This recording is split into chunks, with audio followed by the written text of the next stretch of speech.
우리들의 블루스 20화 재밌드라입니다. 우리들의 블루스 20화는 민선아를 보여주며 시작하고 있습니다. 건물 공사하는 곳에서 공사 지시하고 난 민선아는 제주도에 갈 비행기를 예약합니다. 하지만 이어 아들 열이가 다쳤다는 전화를 받고 급히 달려갑니다. 동석은 어머니 옥동과 함께 수몰든 어머니의 고향으로 차를 몰고 올라갑니다. 저수지까지 걸어가다가 옥동은 발목이 삐었습니다. 하지만 아픔을 참고 올라가서 저수지를 바라보며 동석과 이야기를 나눕니다. 동석은 어머니 옥동에게 오빠와 언니가 있었다는 이야기를 듣고 놀랍니다. 게다가 어머니 옥동은 6살 때 부모를 잃었다는 이야기도 듣습니다. 돌아가는 길에 절뚝거리는 어머니를 보고 동석은 점퍼를 벗어 어머니께 덮어드리고 업어서 내려갑니다. 동석은 어머니를 업으며 너무 가벼운 무게에 울컥합니다. 비가 내리는 차 안에서 어머니 옥동은 자기 집에서 추위에 떠는 강아지를 안쓰러운 듯 바라봅니다. 그 모습을 보던 동석은 어머니에게 질문을 합니다. 자식 새끼를 그렇게 개 쳐다보듯 이쁘게 쳐다봐주지 않았느냐고, 종우 종철에게 맞을 때 마음은 안 아팠냐고, 남자가 그렇게 좋았냐고, 자신 12살에 먹여 살리겠다고 떠나자고 할 때도, 서울로 가자고 할 때도 왜 그렇게 매정했냐고, 그런데도 나한테 미안한 것 없이 그렇게 당당하냐고 묻습니다. 어떻게 자신에게 미안한 게 없냐고 소리칩니다. 그러자 옥동이 말합니다. 미친 여자가 어떻게 미안한 걸 알아? 이 어멍은 미친 여자라. 미치지 않고서야 바당 들어가기 무서워하는 딸을 물질을 시켜 쳐 죽이고, 그래도 살려고 아무나 붙어먹고, 그저 자식이 새끼 밥만 먹으면 사는 줄 알고, 좋은 집에 학교만 가면 되는 줄 알고 멍충이처럼 바보처럼 자식이 처맞는데도 멀뚱멀뚱. 걔가 물어뜯으면 너 나 죽으면 장례도 치르지 말라. 울지도 말라. 너 누나 아방 죽은 바당에 던져 불라하며 고통스러워하며 기침을 합니다.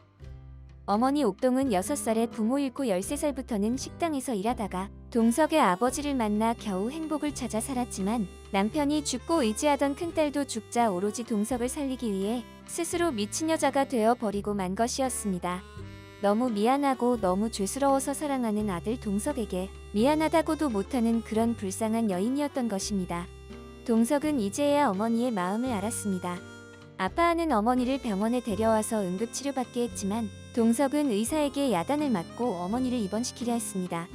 하지만 옥동은 제주도로 가자고 떼를 써서 결국 병원에 나오게 됩니다. 식사 때가 되어 먹고 싶은 것이 뭐 있으시냐고 동석이 물으니 어머니 옥동은 동석이 좋아하는 된장찌개를 먹자고 했다가 동석이 싫다고 하자 자장면을 먹겠다고 했습니다. 동석은 목포에서 자라는 중식당으로 가서 자장을 시키고 어머니 드시기 편하게 가위로 잘라줍니다. 동석은 어머니가 좋아하는 자장을 안 드신 것은 아버지가 돌아가신 후였던 것을 알았습니다. 어머니 옥동은 아버지가 자장을 사주시는 것이 그렇게 좋으셨던 것입니다. 어머니 옥동은 구사읍에 가자고 했고 동석은 구사읍에 모시고 갑니다. 문을 닫은 구사 식당 앞에서 어머니 옥동은 자신이 13살부터 거기서 일했고 그곳에서 동석의 아버지를 만나 결혼했다고 이야기합니다. 동석은 한 번도 편하지 못했던 고단했던 어머니의 삶이 마음이 아팠습니다. 제주로 가는 배 안에서 옥동은 영주가 낳은 아이를 보고 기뻐합니다. 그리고 동석에게 한글을 써달라고 하시더니 자신의 어머니 성함을 적습니다. 오만경. 동석은 할아버지 이름도 강팔판이라고 써주고 아방 이름 이천소, 아들 이동석, 딸 이동희, 강옥동의 이름을 써줍니다. 어머니 옥동은 자신이 기억하고 싶어하는 글자들을 말하고 동석은 창에다가 입김을 불어 써드립니다. 제주, 목포, 바다, 푸름, 얼룩이, 까망이, 한라산. 그러다가 어머니 옥동이 한라산도 못 가봤다는 이야기를 듣게 되지만 못 간다고 이야기합니다. 동석은 눈이 오는 백록담이 이쁜 것을 엄마가 봤으면 하는 아쉬움이 생깁니다. 긴 여정에 차에서 잠든 어머니를 보던 동석은 차를 몰아 한라산 중턱에 가서 휘날리는 눈 사이에 보이는 한라산을 보여드립니다. 제주도에서 평생을 사시면서 처음 보는 광경의 어머니 옥동은 입을 다물지 못합니다. 옥동은 결국 백록담을 보고 싶다고 하셔서 둘은 장비를 챙겨 산에 오르게 됩니다. 30분쯤 걸었지만 어머니 옥동은 감당할 수가 없었고 앉아 쉬면서 이야기합니다. 동석은 다시 태어나면 뭐 하고 싶냐고 물으니 옥동은 돈 걱정 없이 명줄 긴 남자 만나 아이들 일 안 시키고 오래 살고 싶다고 이야기합니다. 동석이 엄마 아들 또 해도 되냐고 하자 싫다고 합니다.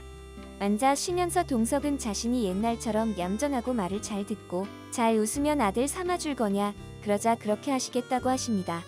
인생 살면서 언제가 가장 행복했냐고 동석이 묻자 옥동은 아들 동석과 한라산에 오르는 지금이 가장 행복하다고 이야기해서 동석을 먹먹하게 만듭니다.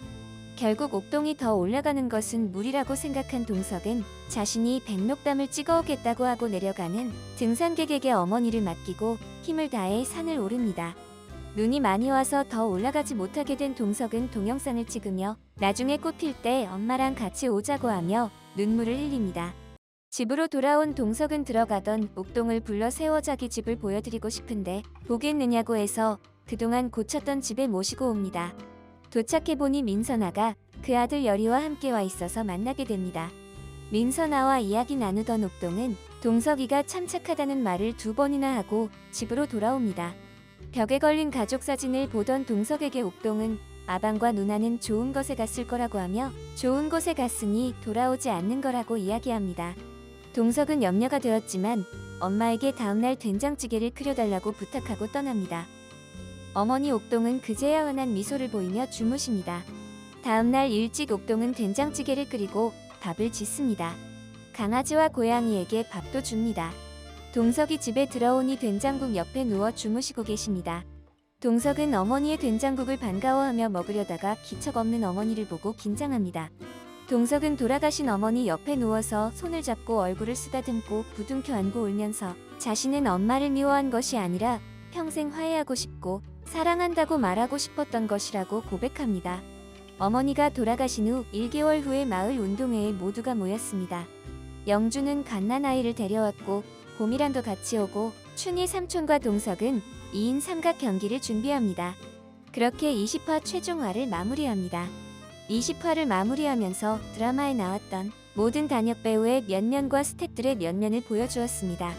마지막 글귀는 우리가 잊지 말아야 할 분명한 사명 하나. 우리는 이 땅에 괴롭기 위해 불행하기 위해 태어난 것이 아니라 오직 행복하기 위해 태어났다는 것. 모두 행복하세요. 였습니다. 중국 사람들이 말하는 인생은 고의 고통의 바다입니다. 하지만 불행과 행복은 내가 선택하는 것입니다. 행복을 선택하면 행복을 일구어가면 되는 것입니다. 어차피 한 번 사는 인생을 행복하게 사는 우리 모두가 되기를 바라는 작가의 의도가 돋보이는 드라마였습니다. 재밌더라였습니다. 이 영상이 마음에 드시면 구독과 좋아요 부탁드립니다. 구독과 좋아요는 영상 제작에 큰 힘이 됩니다. 다음에 다른 드라마로 찾아뵙겠습니다. 감사합니다.